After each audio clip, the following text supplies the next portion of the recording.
आज देव दीपावली है, कार्तिक पूर्णिमा है, गुरु नानक देव जी का प्रकाशोत्सव है, भगवान बिरसा मुंडा की जयंती है। देश भर में उत्सव का माहौल है। लेकिन आज बांग्लादेश में कट्टरपंथियों ने एक बार फिर हिंदुओं को मारने की, काटने की सरेआम धमकी दी। कट्टरपंथियों ने बांग्लादेश के इस्कॉन टेम्पल्स को जमींदोज करने की कॉल दी। सड़कों पर उतरी भीड़ ने नारे लगाए, इस्कॉन वालों को पकड़ो और उनकी गर्दनें काट दो, इस्कॉन को मिटा दो। बांग्लादेश के हिंदुओं को मोदी का दलाल कहा गया, हिंदुओं के नरसंहार की धमकी दी गई। हैरानी की बात है कि इस तरह के नारे सरेआम लगाए गए। हजारों कट्टरपंथियों की भीड़ ने नारे लगाए। मौलानाओं ने जहरीली तकरीरों में हिंदुओं की गर्दनें काटकर यज्ञ कुंड में डालने की धमकियां दी। सब कुछ खुलेआम हुआ, लेकिन बांग्लादेश की सरकार ने कट्टरपंथियों के खिलाफ कोई एक्शन नहीं लिया, उनके खिलाफ एक बयान तक नहीं दिया। इसलिए बांग्लादेश के हिंदू डरे हुए हैं। इस्कॉन ने भारत सरकार से दखल देने की मांग की है।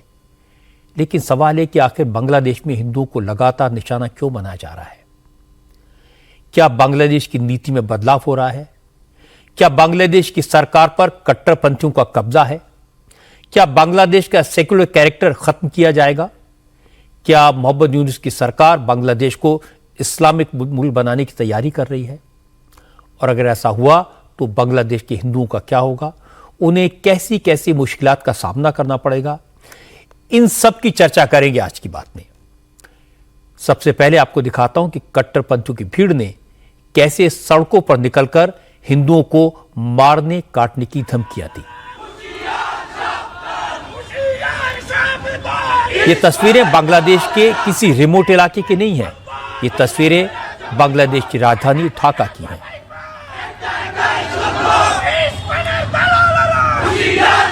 बांग्लादेश की कार्यवाहक सरकार के मुखिया मोहम्मद यूनुस के घर से करीब थोड़ी दूर पर कट्टरपंथियों ने यह प्रदर्शन किया। फिर मौलानाओं ने हिंदुओं के खिलाफ तकरीरें की, हिंदुओं को खुलेआम मारने, हिंदुओं का गला काटने, हत्या करने की धमकियां दी।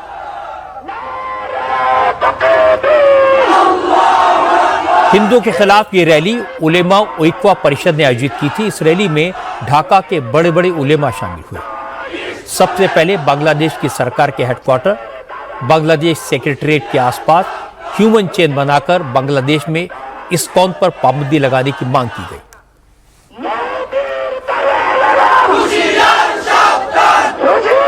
उन्होंने इस्कॉन को आतंकवादियों की जमात बताया, इस्कॉन टेम्पल्स को काफिर दहशतगर्दों का अड्डा करार दिया।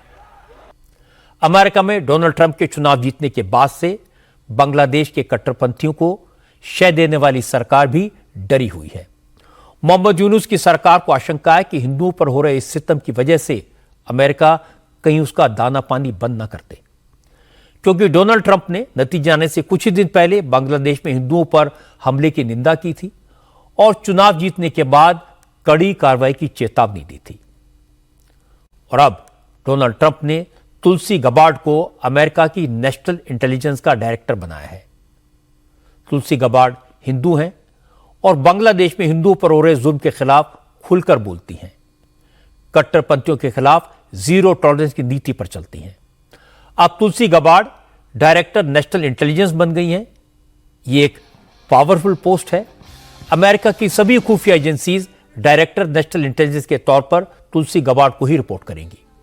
तुलसी गबार्ड एक्स सोल्जर है, अमेरिका की पार्लियामेंट की मेंबर रह चुकी हैं। तुलसी गबार्ड अमेरिका की पहली हिंदू सांसद थी। अमेरिकी संसद की पहली हिंदू मेंबर के तौर पर तुलसी गबार्ड ने भगवत गीता पर हाथ रखकर शपथ ली थी। और जब प्रधानमंत्री मोदी अमेरिका के दौरे पर गए थे तो तुलसी गबार्ड ने वही गीता मोदी को गिफ्ट की थी। राजनीति के अलावा तुलसी गबार्ड जंग के मैदान में भी जोर दिखा चुकी हैं। वो 21 साल तक अमेरिकन आर्मी में सर्व कर चुकी हैं। वो इराक और कुवैत में तैनात रही थी। यानी तुलसी गबार्ड को युद्ध के मैदान में जोर दिखाने का अच्छा खासा अनुभव है। वहीं तुलसी गबार्ड एक ऐसी हिंदू अमेरिकन है जो ईश्वर में आस्था रखती हैं और रामकृष्ण के भजन भी गाती हैं। हरे हरे हरे कृष्णा कृष्णा कृष्णा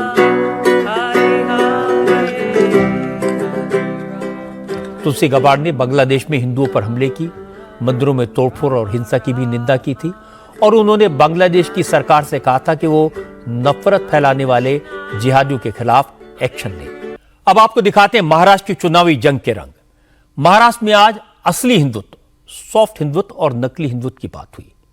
बीजेपी के नेताओं ने उद्धव ठाकरे को औरंगजेब फैन क्लब का मेंबर बताया। कल नरेंद्र मोदी ने छत्रपति संभाजी नगर की रैली में औरंगजेब फैन क्लब का जिक्र किया था। आज अमित शाह ने मोदी की बात को आगे बढ़ाया। अमित शाह ने हिंगोली, यवतमाल और चंद्रपुर में आर्टिकल 370, वक्फ अमेंडमेंट बिल, राम मंदिर जैसे मुद्दों की बात की और इसके बाद इल्जाम लगाया कि महाविकास अघाड़ी को सिर्फ मुस्लिम वोटों की फिक्र है, इसलिए मौलानाओं के मांग पत्र पर मोहर लगाई जा रही है, बदले में फतवे जारी करवाए जा रहे हैं। अमित शाह ने कहा उद्धव ठाकरे भी कुर्सी के लालच में हिंदुत्व और बाला साहब ठाकरे का रास्ता छोड़कर कांग्रेस की गोद में बैठ गए हैं। वीर सावरकर और राम मंदिर का विरोध करने वाले औरंगजेब फैन क्लब के मेंबर बन गए हैं। अमित शाह ने कहा हिंदुत्व की बात करने वाले उद्धव को आजकल अजान अच्छी लगने लगी है और हनुमान चालीसा का पाठ करने वाले उन्हें दुश्मन लगते हैं। आगामी चुनाव तय करने वाला है कि महाराष्ट्र छत्रपति शिवाजी महाराज और सावरकर के रास्ते पर चलेगा या औरंगजेब के रास्ते पर चलेगा, ये तय। महाराष्ट्र की संस्कृति की रक्षा का चुनाव ये शिवाजी महाराज के स्वप्नों को साकार करने का चुनाव है और महान बाला साहेब ठाकरे के सिद्धांतों पर चलने वाली सरकार चुनने का सवाल है। उद्धव ठाकरे जी को पूछना आया हूं, ये उद्धव सेना के लोग औरंगजेब फैन क्लब की गोदी में बैठे। उद्धव बाबू, आप हिंदुत्व को पाखंड कहने वालों के साथ बैठे हो। अफजल खान और औरंगजेब की कब्रों को सुशोभित करने वालों के साथ बैठे हो। संभाजी नगर नाम का विरोध करने वालों के साथ बैठे हो। कसाब को बिरयानी खिलाने वाले के साथ बैठे हो और राम मंदिर का विरोध करने वालों के साथ बैठे हो। जरा याद करना, आपके पिताजी ने इस महाराष्ट्र को किस रास्ते पर ले गए थे और आप किस रास्ते पर चल रहे हो। इनके दिखाने के और चबाने के दांत अलग अलग हैं।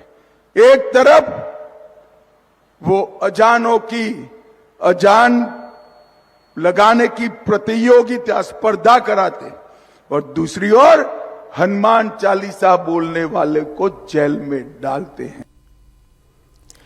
लेकिन आज यूपी से बड़ी इंटरेस्टिंग खबर आई। उत्तर प्रदेश में बीजेपी अब मुसलमानों का भरोसा जीतने की कोशिश कर रही है। यूपी में 9 असेंबली सीटों पर बाई इलेक्शन हो रहा है और आज मुरादाबाद की कुंदर की सीट पर बीजेपी ने अल्पसंख्यक सम्मेलन आयोजित किया। यूपी के deputy chief minister Brajesh Pathak ने इस सम्मेलन में हिस्सा लिया। बड़ी संख्या में मुस्लिम भाई बहन भी बीजेपी के प्रोग्राम में हिस्सा लेने पहुंचे। कुंदरकी में लगभग 4 लाख वोटर हैं। इनमें से लगभग 2.5 लाख यानी करीब 60% मुस्लिम वोटर हैं। आज भगवान बिरसा मुंडा की जयंती है। इसे नरेंद्र मोदी की सरकार ने जनजातीय गौरव दिवस घोषित किया है। इस मौके पर बिहार की जमुई में बड़ा कार्यक्रम आयोजित किया गया। प्रधानमंत्री नरेंद्र मोदी भी जनजातीय गौरव दिवस समारोह में शामिल हुए। आदिवासियों के वेलफेयर के लिए करीब 6,000 करोड़ के प्रोजेक्ट्स का शिलान्यास और उद्घाटन किया। मोदी ने कहा कि आदिकाल से आदिवासी समाज ने भारत को रास्ता दिखाया है। आजादी के आंदोलन में आदिवासियों ने बलिदान दिए, लेकिन आजादी के बाद स्वार्थ की राजनीति की वजह से इतिहास से आदिवासियों के योगदान को मिटा दिया गया। आज कार्तिक पूर्णिमा का शुभ दिन है। पूरे देश में गुरु पर्व और देव दीपावली धूमधाम से मनाई जा रही है। देव दीपावली के मौके पर आज काशी के 84 गंगा घाट दीपों से जगमग हो गए। घाटों पर करीब 17 लाख दीप जलाए गए। उपराष्ट्रपति जगदीप धनखड़, यूपी के उपराज्यपाल आनंदीबेन पटेल, मुख्यमंत्री योगी आदित्यनाथ और केंद्रीय मंत्री हरदीप पुरी ने दिए जलाकर देव दीपावली की शुरुआत की। इस मौके पर उपराष्ट्रपति ने नमो घाट का उद्घाटन भी किया और इसके बाद दशमेश घाट पर मां गंगा की आरती हुई। हर साल दिवाली के 15 दिन बाद देव दीपावली मनाई जाती है। लाखों की संख्या में देश विदेश से मेहमान देव दीपावली के अद्भुत नज़ारे को देखने के लिए वाराणसी पहुंचे थे।